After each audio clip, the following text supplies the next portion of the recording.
Je vous dis bonjour à toutes et à tous. Alors, je suis venu vous parler de la volonté générale et pour aborder cette notion un peu difficile dans la philosophie de Rousseau, je vous propose ce point de départ qui est une première thèse. Le problème politique se ramène en réalité à une seule question fondamentale.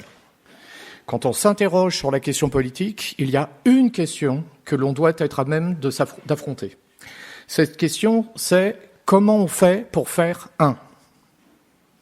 Toute la politique, lorsqu'elle est pensée en des termes qui prennent en considération les intérêts de chacun, toute la politique doit toujours, tout politique doit affronter cette question. Comment on fait pour faire un ? Autrement dit, comment on fait pour unifier les forces et les volontés des individus qui composent un groupe social ? Le problème politique naît toujours de la division. C'est parce que nous ne sommes pas spontanément un, c'est parce que nos forces ne sont pas immédiatement unifiées, c'est parce que nos volontés s'opposent en vertu des choix individuels, en vertu de la volonté ou des désirs de chacun, c'est parce que nous sommes divisés que le problème politique se pose. Comment on fait pour faire un ? Voilà la question fondamentale que tout philosophe doit poser lorsqu'il s'interroge sur la question politique, lorsqu'il affronte la question politique. Et immédiatement, ce point de départ fait apparaître l'inanité d'une position. C'est la position du tyran. Les tyrans, voilà ce qu'ils sont. Ils sont ceux qui divisent ou ceux qui maintiennent la division de la société. Il n'y a pas d'unification des forces et des volontés dans une tyrannie.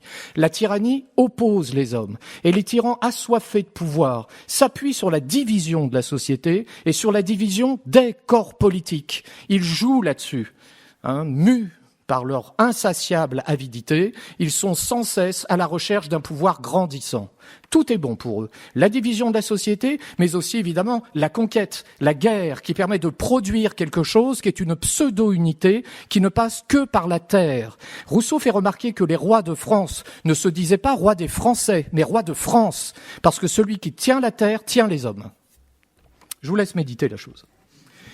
Celui qui tient la terre tient les hommes. Simplement, quand on tient la terre et qu'on espère par là produire de l'unité, on est victime d'une illusion. Il n'y a pas d'unité simplement par le seul espace géographique.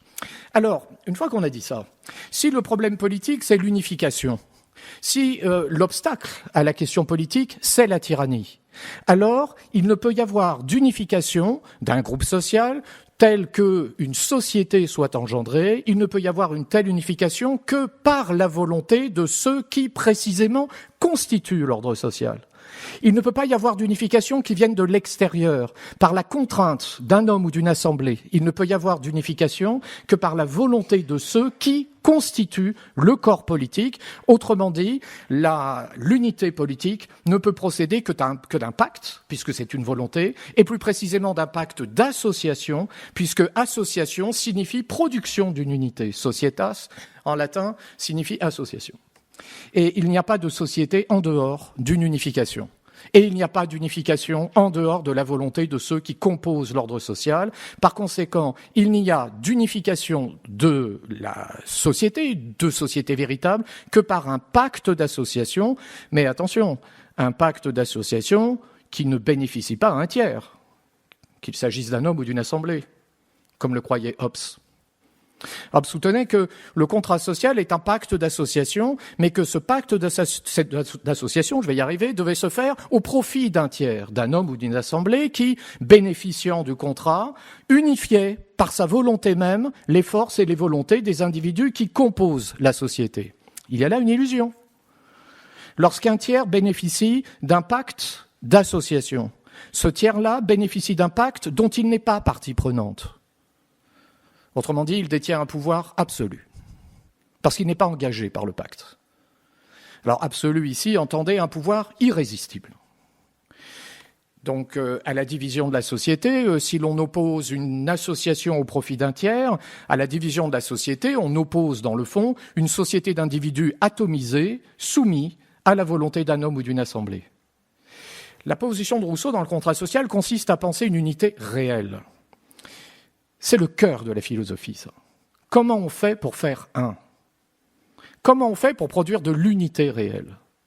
Et la thèse de Rousseau, c'est que cette unité ne peut résulter que d'un pacte d'association au profit, mais au profit des contractants eux-mêmes. Il faut que le pacte d'association bénéficie à l'ensemble des citoyens réunis en corps. Autrement dit, le pacte d'association revient à s'engager mutuellement envers nous tous. Chacun s'engage envers la totalité que constitue l'ensemble des citoyens réunis en corps. Ainsi, des volontés particulières émergent une seule volonté, la volonté du corps politique, la volonté du peuple, c'est-à-dire la volonté générale.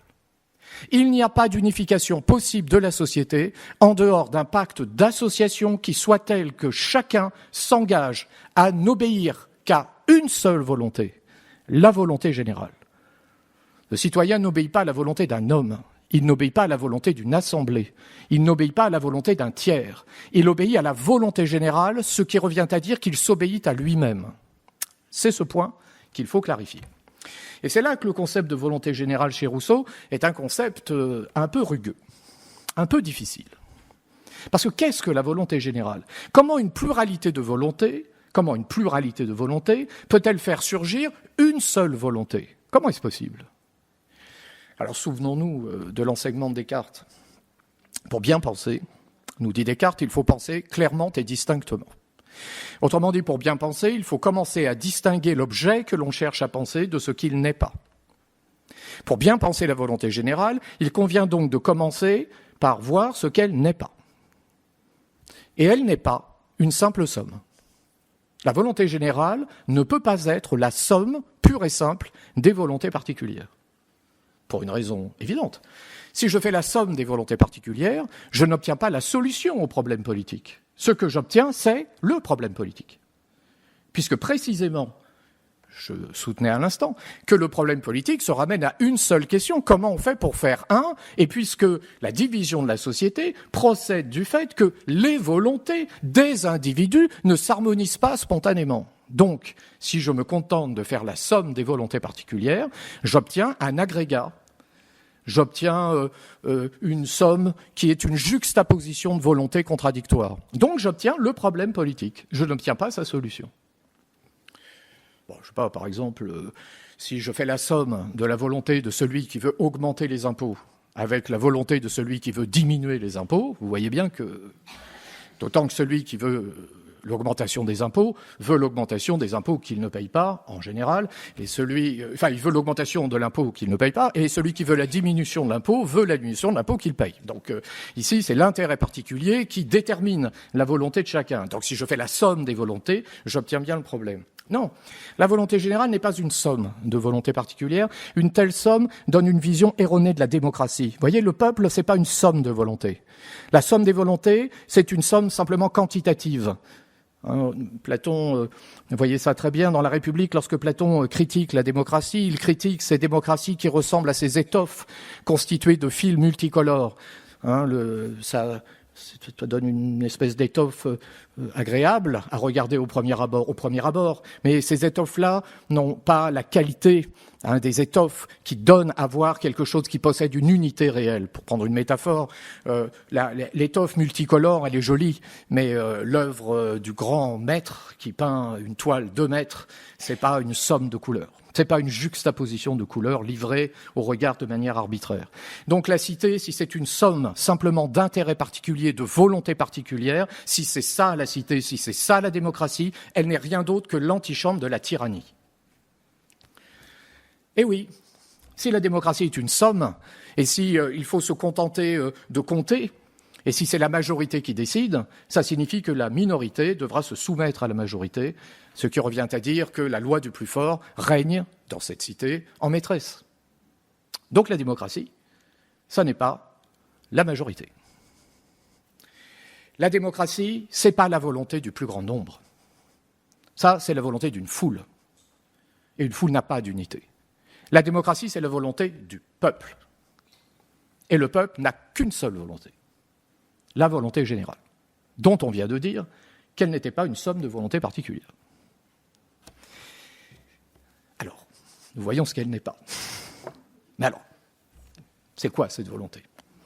Alors peut-être que l'idée de somme n'est pas totalement erronée en réalité, mais il faudrait se dire que la volonté générale, c'est une somme d'éléments composant une série géométrique. Alors rassurez-vous, je ne vais pas me lancer dans une démonstration relevant du calcul intégral, je vais vous donner une image. Je prends une pomme, je la coupe en deux, j'ai 2 demi-pommes. Je prends la demi-pomme que j'ai sous la main, je la coupe en deux, j'obtiens 2 quarts de pomme. Le quart de pomme, je le coupe en deux, j'ai 2 huitièmes de pomme. Par hypothèse, je continue l'opération à l'infini. J'obtiens donc une série géométrique. Un demi, plus un quart, plus un huitième, plus un 16e, à l'infini. Si maintenant, je fais la somme de tous les morceaux de pommes que j'obtiens une pomme. Autrement dit, de manière assez étonnante, une somme d'une infinité de grandeurs peut donner une grandeur finie.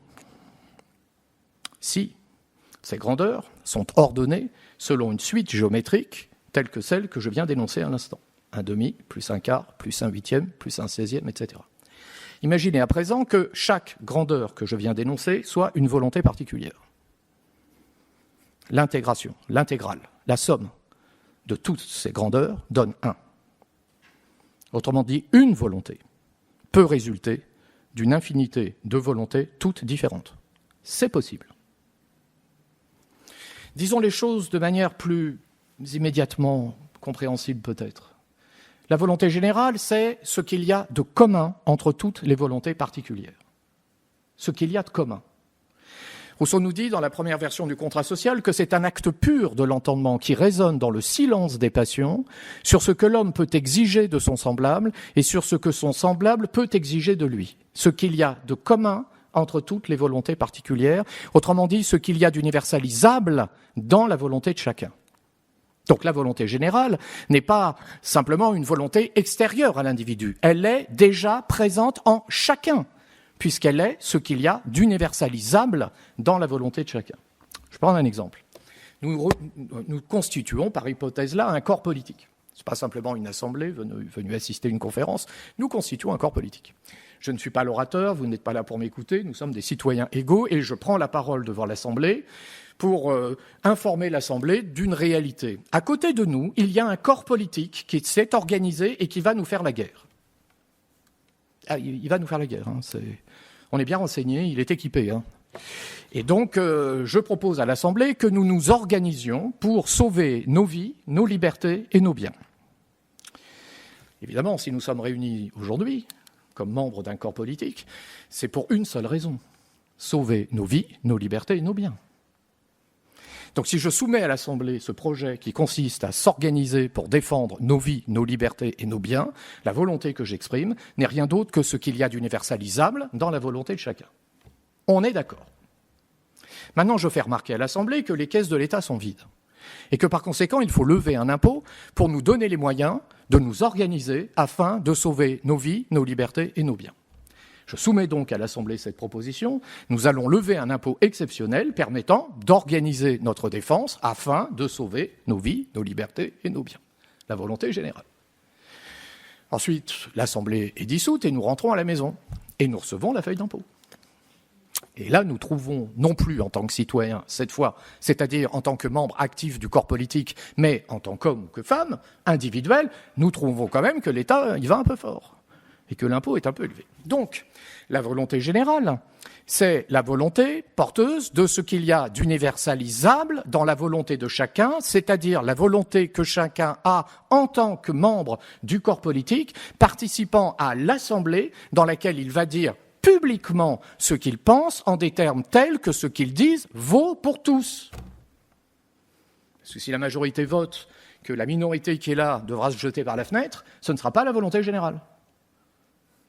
Donc la volonté générale n'est rien d'autre que ce qu'il y a de commun entre toutes les volontés particulières. En un sens, je l'ai dit, hein, l'idée de somme n'est pas sotte. Simplement, vous voyez, c'est la somme d'éléments constituant une série géométrique.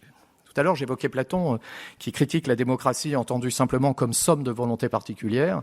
Là, nous retrouvons à nouveau Platon. Enfin, en tout cas, la figure de Socrate, en tout cas, ici, la figure de celui qui est à la racine de l'enseignement qu'on trouvera dans l'académie, au fronton de laquelle se trouvait inscrit que nul n'entre ici s'il n'est géomètre. Rousseau sait bien que c'est de ce côté-là qu'il faut regarder. C'est l'unité que nous cherchons.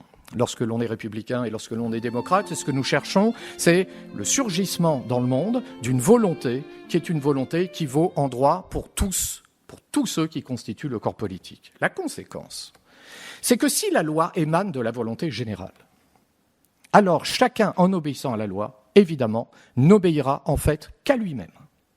Si la loi émane de la volonté générale, et si la volonté générale est ce qu'il y a d'universalisable dans la volonté de chacun, alors chacun, en obéissant à la loi, n'obéit en fait qu'à lui-même.